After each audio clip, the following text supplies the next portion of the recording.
Hello to all of our listeners out there, and welcome back to another great episode of the Means of Grace podcast. I am Jesse Enniss, the second to last and lesser known son of Krypton. And as always, my co-host is with me, John Yeager. John, how's it going today, man? Oh, it is going really well. Fall is in the air, and the Gators are still champions of the college basketball world. We won't talk about football. I think we just fired our coach. But, however, we are still champions of the basketball world. Yes. All right, man.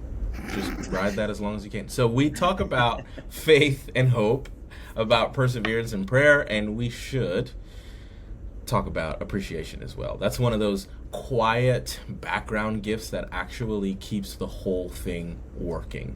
When it's missing, you feel it absolutely immediately. The room gets colder, and it's not just because it's fall. The conversations get shorter. People start wondering if what they do even really matters.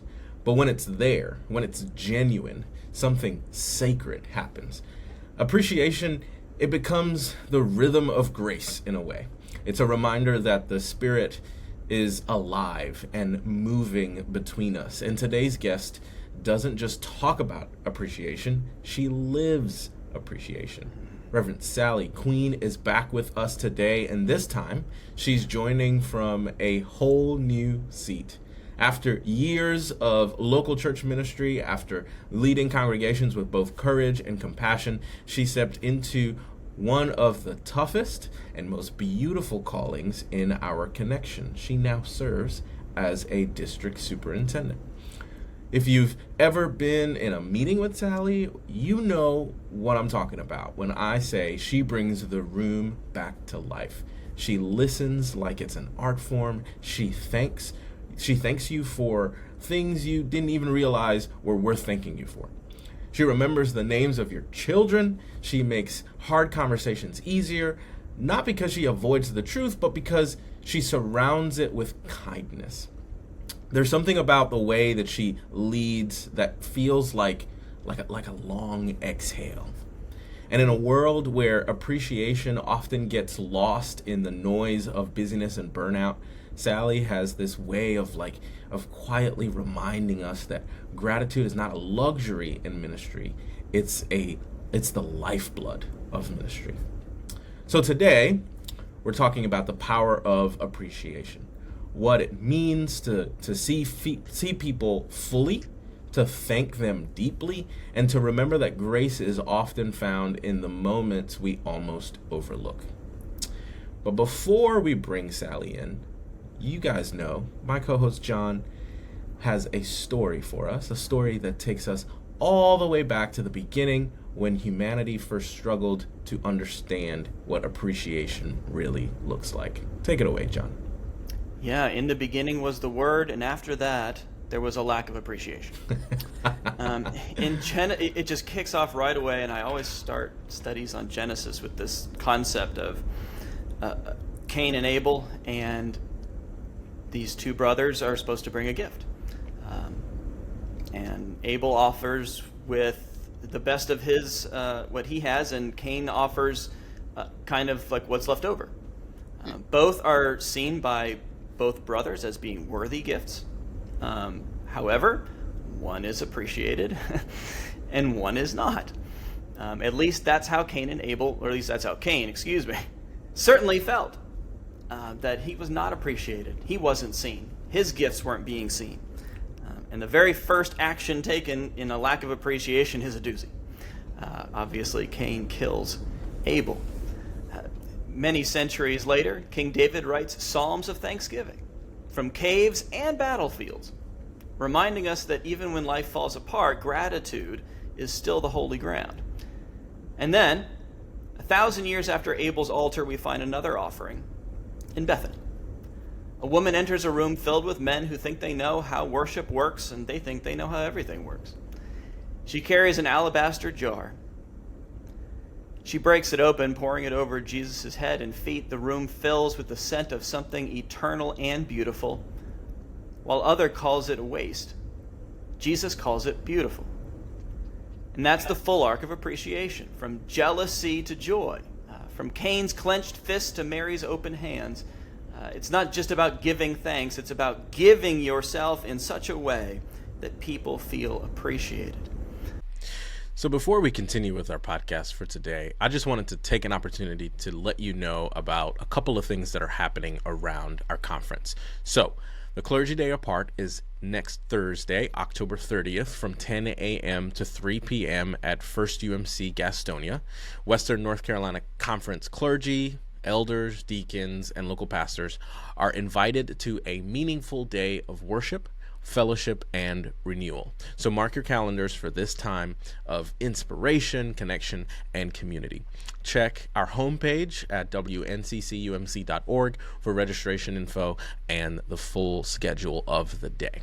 And also, there will be an Advent retreat with Dr. Cynthia Weems for students, teachers, and preachers of the Bible. This day retreat will be held on Thursday, November 15th from 10 a.m. to 2:15 p.m. at Davidson UMC. The retreat will include reflection on the scriptures related to Advent and Christmas, the anticipation and celebration of the birth of Jesus the Savior, conversation in small groups, silence, time for planning lessons and messages, and a concluding service of Holy Communion. Lunch will also be served. Bishop Carter will be present to introduce Dr. Weems to participate and to celebrate the sacrament as well. The cost is $15, and the retreat is sponsored by the Finch Hunt Institute for Preaching of the Western North Carolina Conference. Space is limited, though, so space is limited to participate. There's only 125 participants, so please register soon. As we expect attendance to reach full capacity, individuals and teams from local churches are encouraged to register early. And finally, I'd like to share a note from someone in our conference, Tosh Jenkins. She sent us a wonderful note. She's a friend of the pod. She says, the body of the Haiti conversation, which was our previous podcast to this one, she says, the body of the Haiti conversation was really a blessing. I am inspired by your listening strength. May you hear your one next thing and respond in obedience. So that is our prayer for all of you. May you all hear your one next thing and respond in obedience. Thank you so much, Tosh, for your encouraging message. And now, back to our conversation with Reverend Sally Queen. So, Sally, I would not dare to lecture you on appreciation because that's what you do. You offer appreciation and gratitude. You make sure people are seen. But that's just one of your qualities, and we want to get to know a lot of them. So, Sally, you have taken on a new position. And when I heard that you were going to be district superintendent, I thought, oh my God, she is going to be so good at that. I am not going to be in her district. But that's okay. That's fine. You know what? Dan's fine. Dan's great. But when I heard you were going to be DS, my immediate thought was she is going to just, I was going to say destroy that, but that's not really vocabulary, is it? No. Destroy Absolutely. it with kindness. That's right, in so many ways. And as we try to get to know the leadership of our conference on a more intimate level, hi Sadie, this is my dog Sadie, she wants to be appreciated too. We want to get to know you on a more deep level, so what is your greatest fear? No, I'm just kidding. Tell us about the kind of district superintendent you envision yourself being. Maybe what you envisioned yourself being and what you see yourself becoming now that you have taken on a few months of this new role. So, Sally, take it away. Take a few minutes all to yourself here. Well, first of all, John, I just want to remind you, you're appointed a year at a time. So there are multiple years ahead that you I didn't think about it. Could be in my district. Sally's writing notes. Okay, John's willing to move. I mean, just saying. Just saying. So, you've already taken on these DS. So you hear things the way a DS does now. This is scary. I mean, it is what it is, right? It is what it is. So, first of all, thanks for having me this morning, and or whenever listeners are hearing it. Thanks, Jesse and John, for having me. And I am excited to be a district superintendent. I happen to believe this is like a really great time to be in leadership of the United Methodist Church. And I think one of the greatest gifts that I bring are my desire to build relationships. I want to know the people in the Catawba Valley District. There's a lot of them. There's 93 churches, 3 new church starts, 3 emerging faith communities. So that's 99 worshiping communities. I want to know those pastors, those clergy. I want to know the people the best that I can, because I think that part of the way that you work with folks is to know them. And perhaps that speaks into appreciation, because by knowing someone means you see and acknowledge them. They're not just another person. They are a child of God, and they're a member of this district. They're a member of this congregation. And I'm really grateful that I have the chance to know them and be part of their lives. You are going to be amazing at that. You already are. Have you been able to, I know that you like to really, really get to know people. Mm-hmm. Now that you're a district superintendent and the get to know people list has gotten, I don't know, unrealistically long, how have you adapted to that? Because I know how much you like to show appreciation, but that's spread awful thin. Right. Well, tough? And I realize there's a level that, I don't get to know all the people that on a deeper level, but I do want to have some awareness of what people's joys are, what they love about their local church, what their concerns or challenges that they see for the future. And I feel like I can get a pretty good picture of that. I probably won't remember all of those people's children's names or even their names. Like yesterday, I say to this woman, "Hi, I'm Sally Queen, the new district superintendent." And she said, "I met you at a meeting last week." Well, sorry. Yeah. I meet a lot of new people right now. I'm so happy to see you again. That's right. Next time I will. Maybe. Let me just say, can I just say on behalf of all clergy that if we met you in a crowd, it is very difficult to remember you from a crowd. Yeah. We remember the crowd. We remember the location.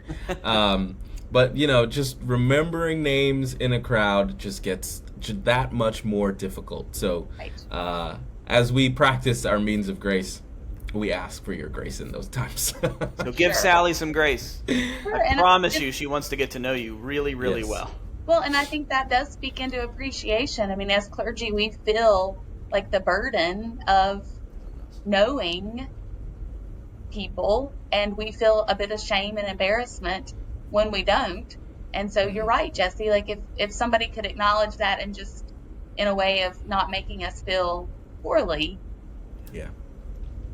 And I will say there are some folks who get it. I've had folks who introduce themselves like for the first 2 months of me being appointed. They're like, "Hey, by the way, I'm so and so," and I'm like, I appreciate that so much. Absolutely. So thank you all for leading the charge on that. So that's one I of the wanted things to ask I say, you. Yeah, sorry, go ahead. Yeah, go ahead. That I tell people, introduce yourself to me every time. Yeah. Until I say, "Hi, Sally." Yeah. The first time, and then you're. Yeah. So Sally, you were saying, you were telling us about your experience so far. Am I correct in understanding that this is your first time serving as a district superintendent? It is my first time. It is your first time. So, yes. I've served local churches for 23 years. I love that. And a small stint on the annual conference staff. So, with your 23 years of local church ministry and getting that call and hearing that you're being called to be a district superintendent, was there anything that you might have thought this was going to look like that you were then surprised by? Tell us more about any of those. Yeah, what was it like getting that call? And then, well, those are lots of questions. So getting the call was surprising. Let's talk about what's been surprising in this role. Yeah. I think I'm learning how hard some churches are having, like what a hard time they're having and what a struggle that it is. And I think that some of that is I'm listening to other superintendents and sort of reflecting, like we've gone through a season of COVID, we went through a season of disaffiliations, we went through a difficult political climate, and we're just now sort of getting into maybe a new rhythm. And in that rhythm, people are realizing financially their churches are struggling. And I think that has been a bit surprising to me, just to learn that, and to learn that, people love their local church, and they're faced with kind of the reality of what's next. Yeah. Yeah. And this is all happening in a general decline of the church over the last 30. I mean, it's just a lot. It's a lot. Yeah. And they're looking to me to provide answers, and I love to think outside of the box, and so I'd love to do creative and new things, and But there's a time of shepherding people towards and I think, and Dan Pizzette said this at the Metro District meeting just recently, that we don't believe death is the end, and we don't believe death is the end in anything. Exactly. Right. And if we do, that's when we start losing hope. But when one church falls, when one church closes, that whoever's left and with the resources, they go and spark something new. I mean, you have to. And even in that season, I want to make sure that folks feel a sense of gratitude for what was and what is and what could be. It's not, I think sometimes when we approach endings or deaths or what challenges, we think bad. Well, there's gratitude in that. There's gratitude for the journey. There's gratitude for the opportunities. There's gratitude for the people who served and loved and made a difference. Yeah. And that's not just extra. That makes all the difference.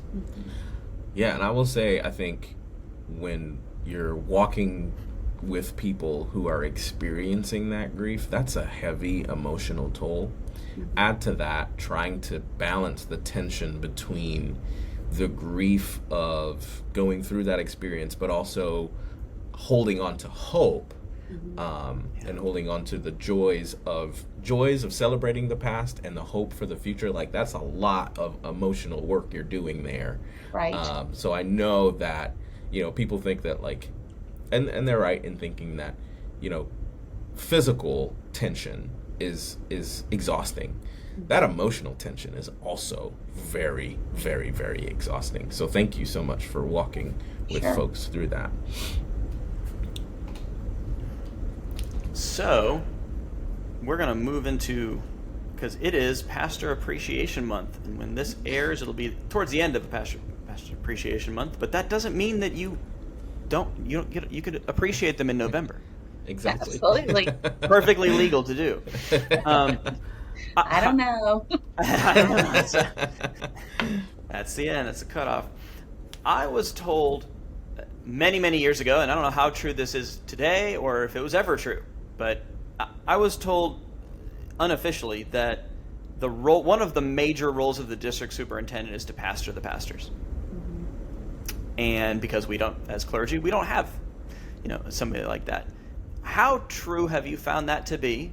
And what does that entail? How do you show gratitude to the clergy? How do you show them appreciation? Make sure that they're feeling. Are you their pastor? That is a great question, and I do think that is sort of a story that's told. Is that the DS is the pastor of the pastors, and I think that maybe there's been a shift in the role of the district superintendent in being both a superintendent and a missional strategist. And so much of our work is helping us to move forward as a district, as a conference, as a denomination. And so I think maybe pastor to the pastors might not be a primary role as it may have been in years past.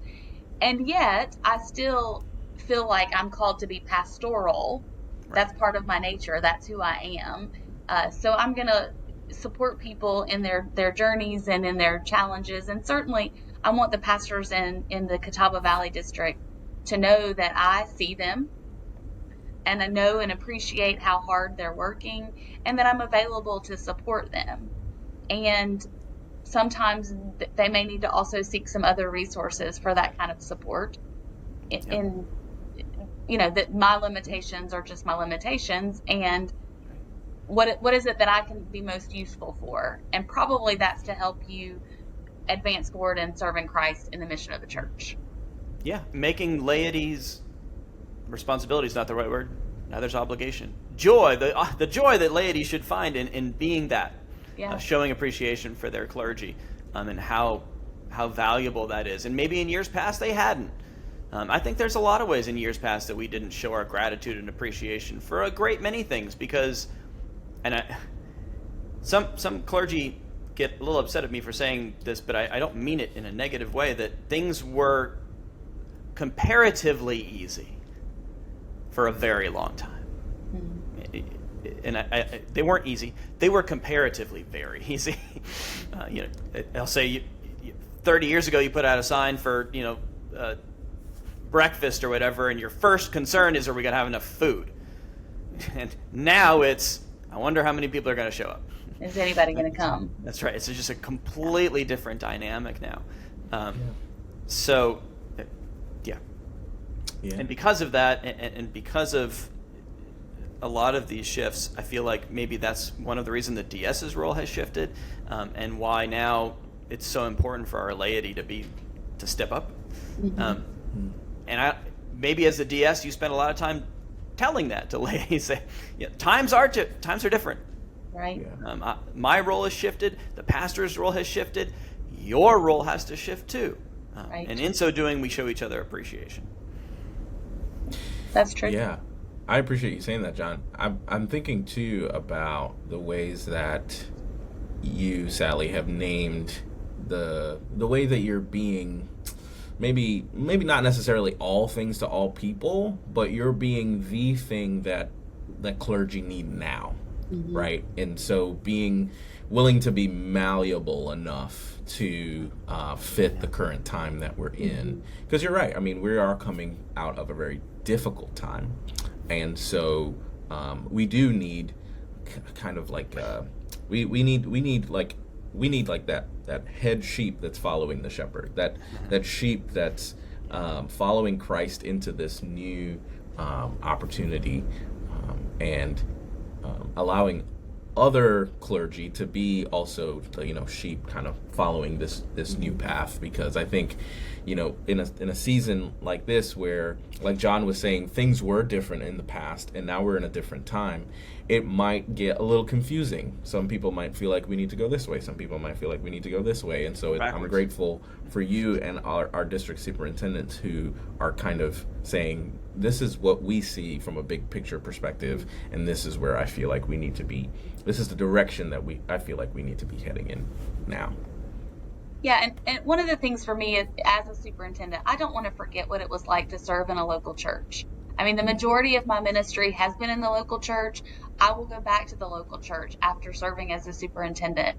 And so I don't want to forget what that's like. And so I want to make sure that the clergy in my district know that I see them, I support them, I'm their cheerleader, I'm the person that can brainstorm with them, that can dream with them, that can, identify the places of frustration. But at the end of the day, I'm on their team.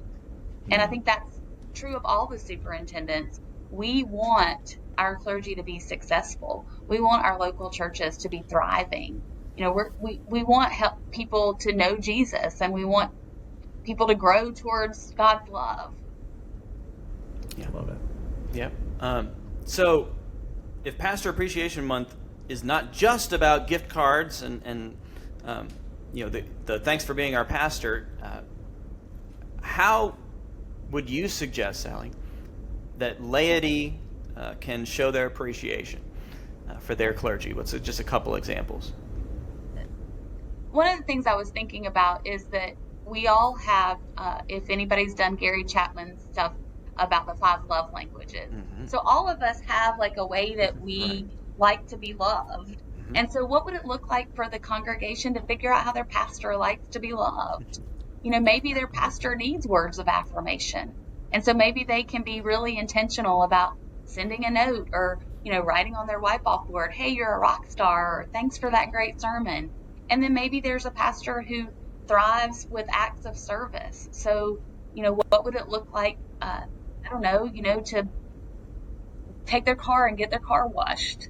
Because that's something they maybe haven't had a chance to do. Or what would it look like to, fix a meal and bring that for their family to have dinner? So I'm just curious what it would look like for laity to kind of really know their pastor and what feeds their pastor's soul, what fills up their pastor's love tank. Yeah, I love and, that. yeah, I think sometimes laity get anxious. I don't know how to show. I don't know how to show my appreciation. And if I just do this, is that really enough? And my answer is always yes, it's enough. Whatever that. I don't care what you were thinking. It's, just being seen. Yeah. That proves you were going from not being seen to being seen, and that's the difference. And I think you guys have talked on your podcast before about the Duke Clergy Health Initiative. And so I think this is a great place to sort of bring that up, that one of the things in their 2023 study that they identified as helping clergy have more of a positive mental health outlook on life is by feeling loved and cared for. Clergy could identify that when they feel loved and cared for, it impacts their mental health and it helps them to be, more whole. And so I think we can never underestimate the need to love and care for others. No, you can do almost anything if you don't feel alone doing it. Right. I mean, really, it's so powerful. Anyways, I was about to start preaching. I'm done.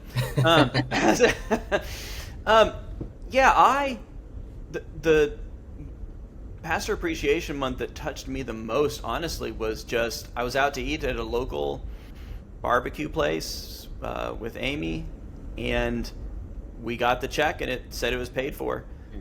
And they pointed to the person who it was across the way, and it was a congregation member, but that we hadn't seen in the restaurant. They just waved, and I just started to tear up. It just hit me funny. I don't know. It was that unexpected moment of just, hey, I see you over there. Right. And golly, that made so much of a difference. I think it still gets me a little, I'm like, it still touches me a little bit. And that's the power. Well, I can think of times that church members did things for my kids. Or they showed up to watch my kids' games or musical. Like that is an acknowledgement of me and the amount of time that I invest in the church and in my family, and you're acknowledging my family. That is huge. Yeah. I tell people all the time, like I don't care if you hate me. If you love my kids, I love you. Like, you know what I mean? Like, just like, because I love my kids so much, and of course, like, I feel like they're an extension of me, and so for people to love them and help them to feel like they're in a safe space, I mean, that takes the cake for me. I love that. Well, and if that's the narrative that all of our kids walk away with from church, what a great narrative that is. The people love me. Yeah, because I think my friend and another clergy friend and I were having a conversation about how difficult it can be for children of clergy, and I mean, but I think giving them an opportunity to enjoy some of the perks, if you will, of being pastors' kids, I think is really, really helpful to kind of help balance that out. Because, we live in a world of social media nowadays, and people are always kind of, checking in on and whether they want to or not, kind of judging.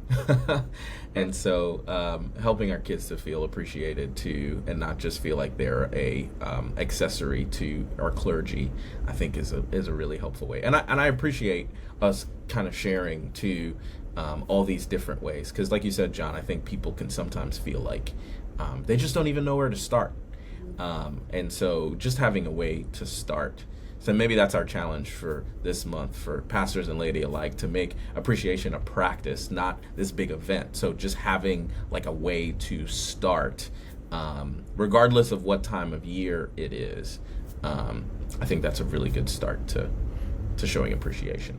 I remember a layperson who I had a funeral on a Sunday, and so of course, I had preached 2 worship services, and there was maybe an hour and a half between worship and the funeral, and she comes in bringing a Diet Coke. And anybody who knows me knows that I'm a lover of Diet Coke. And it was just like, she said, I'm sure you haven't had the chance to grab one.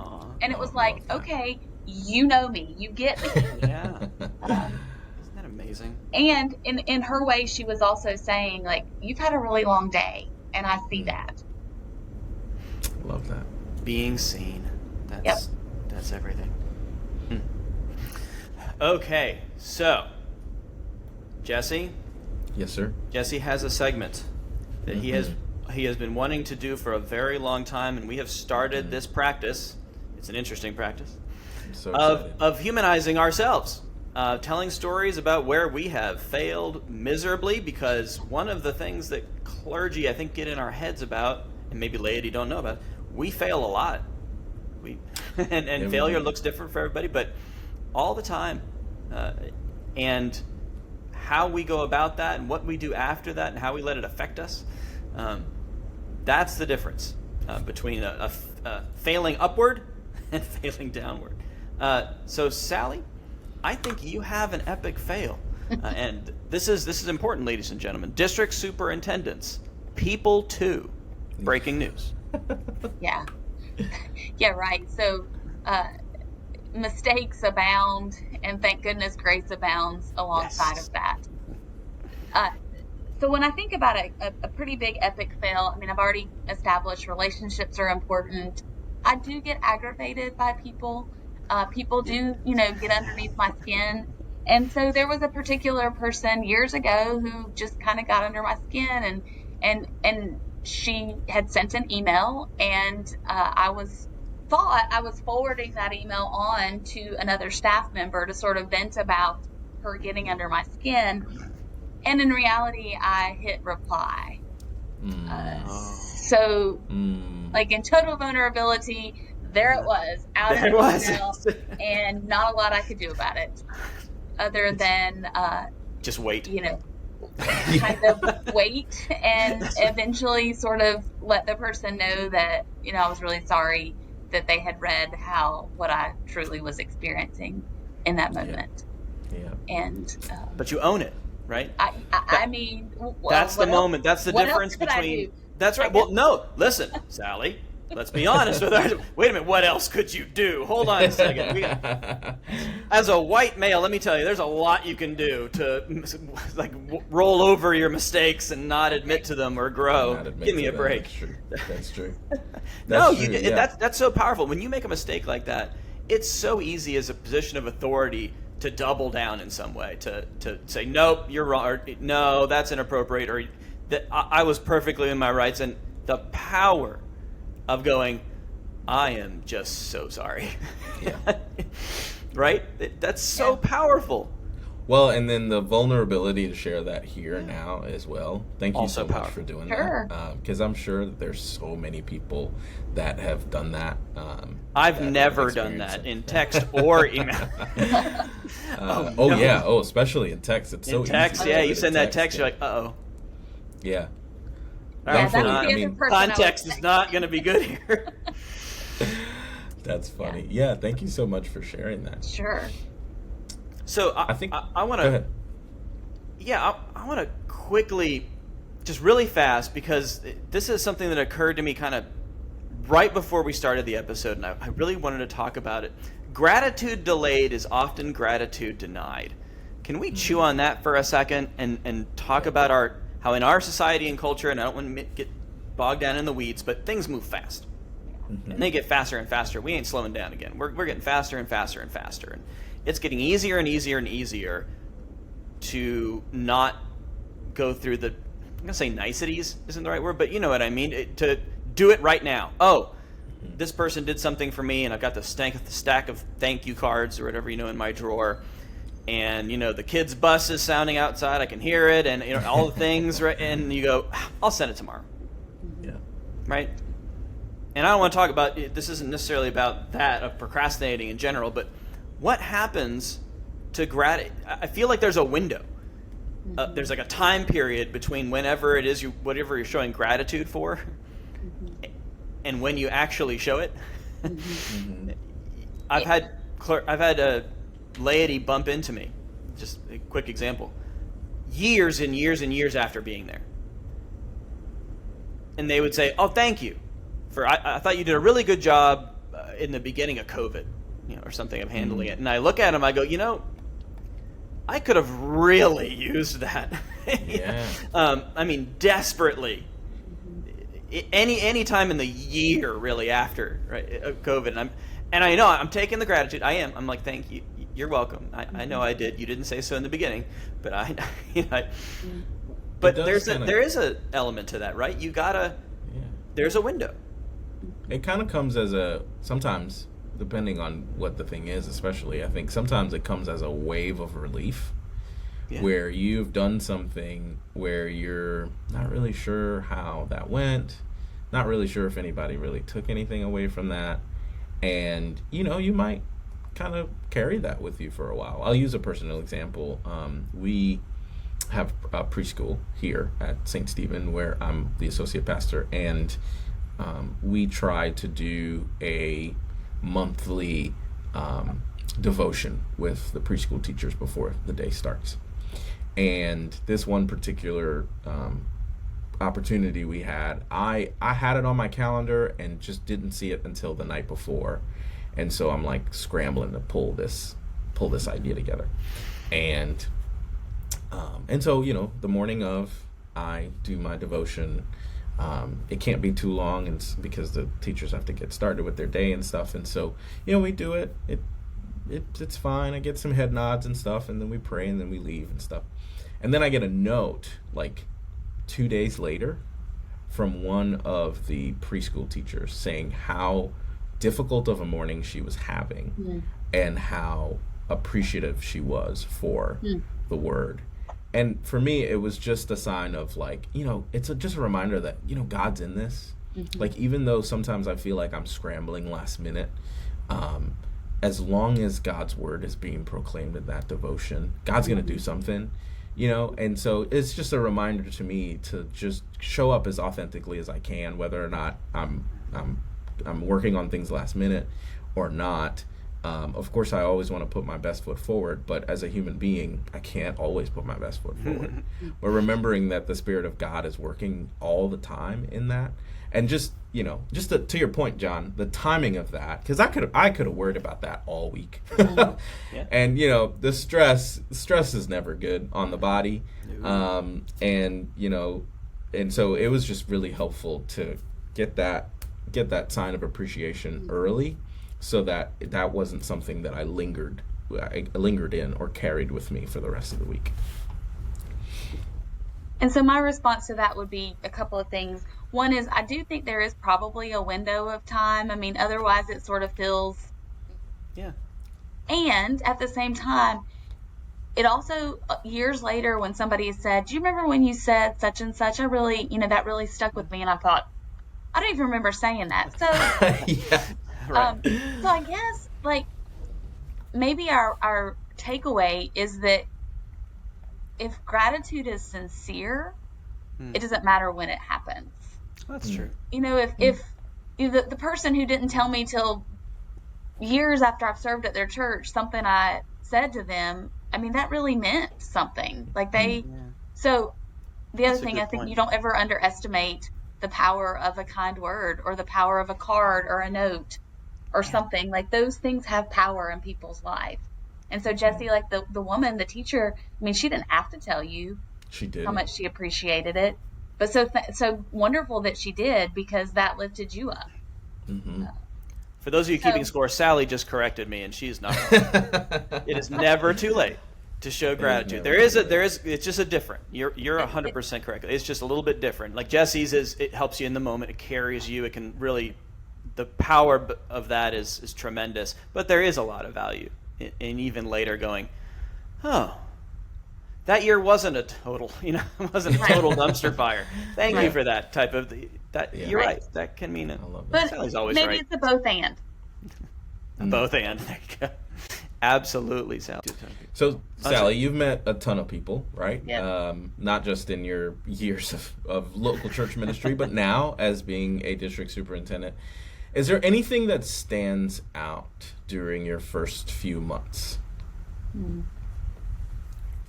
I think one of the things that I've learned a lot is what amazing lay folks that we have in Western North Carolina. And I think when you're serving a local church, your context is just the people of that local church. And that's who you're investing your time in serving. And now I've been given a much broader picture into some other really amazing people that without being a district superintendent, I wouldn't ever know. And they're working hard to share God's love and to be creative and to adapt to challenges. And we've got wonderful people. Yesterday, I was doing a charge conference and was at Salem in Denver. And it was a cluster charge conference, but the lay leader was praying at the end. And as he prayed, he just thanked God for the churches that had gathered and thanked God for their open doors, and that their doors were open and ready to receive people. And it just struck me in a really significant way, just hearing him thank God for open doors.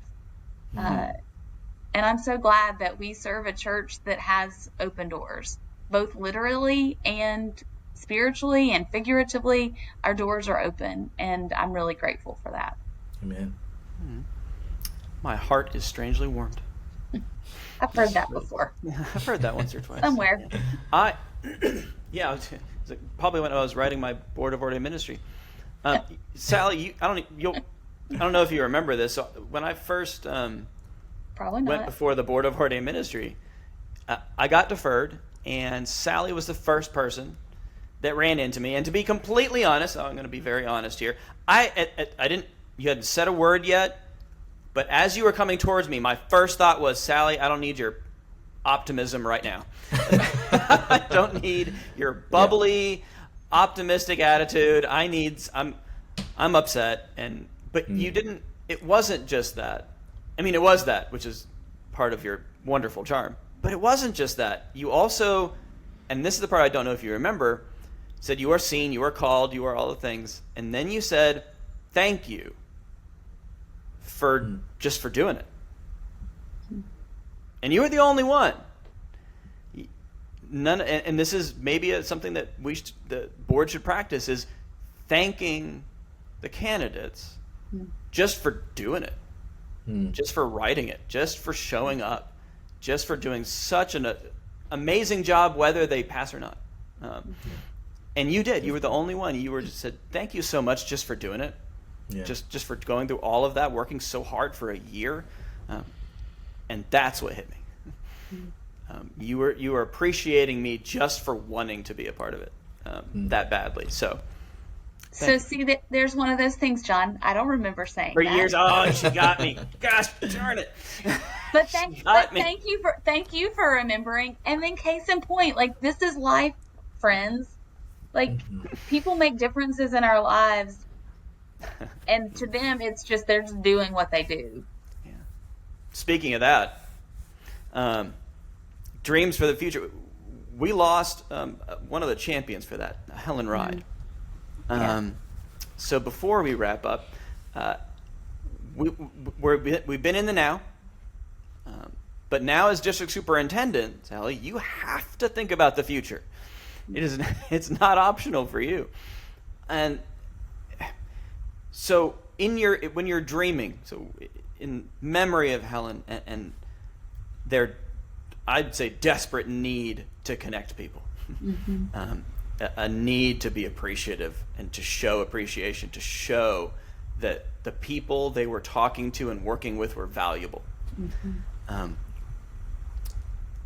What are some of your dreams for the future? And this is as broad a thing as you can possibly go, as far into the future as you want, because we've moved into a new time in the church, in our society, in our culture. We can't ignore it anymore. We can't turn a blind eye. Everything is changing.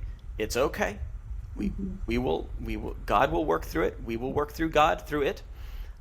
So dream for me. Now that you had a whole few months of seeing the big picture, right?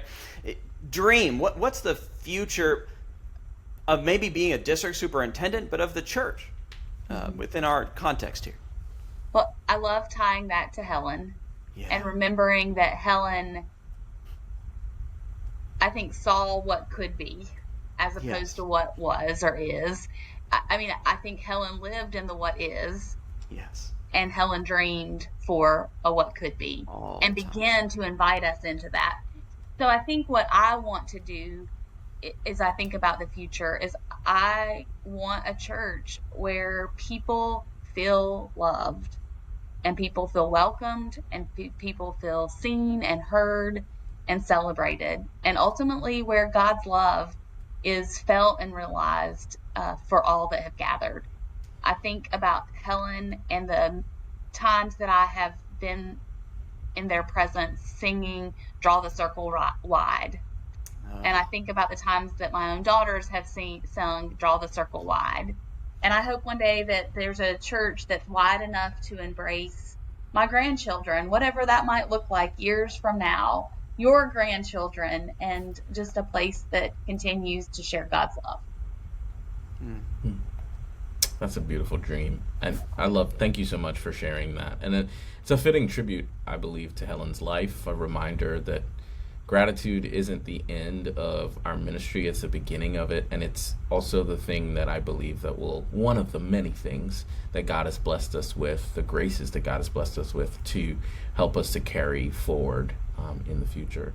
Because I believe that one of the beautiful things about being human is sharing gratitude with one another and sharing that feeling of gratitude with one another. I think it sustains us. I think it helps us to move forward. I think it gives us the energy to continue on in work, especially in the difficult days. So if you take one thing from today's episode, let it be this: that appreciation it's not the response to a gift. It's not just a response to a gift. It's the practice that keeps the gift alive. So Sally, thank you so much for being with us today. Thank you so much for bringing all that you are, the good times and the vulnerable times to us today. Thank you so much for leading the Catawba Valley District is fortunate to have you as a leader. Absolutely. And thanks to both of you for keeping this going and keeping people connected through a podcast. That's what it's all about. Absolutely. I was going to say something else. This has been a Means of Grace podcast, a podcast of the Western North Carolina Conference of the United Methodist Church. All right, so until next time, we invite you all to stay connected, to stay grateful, and to remember that grace still works. We'll see you again soon.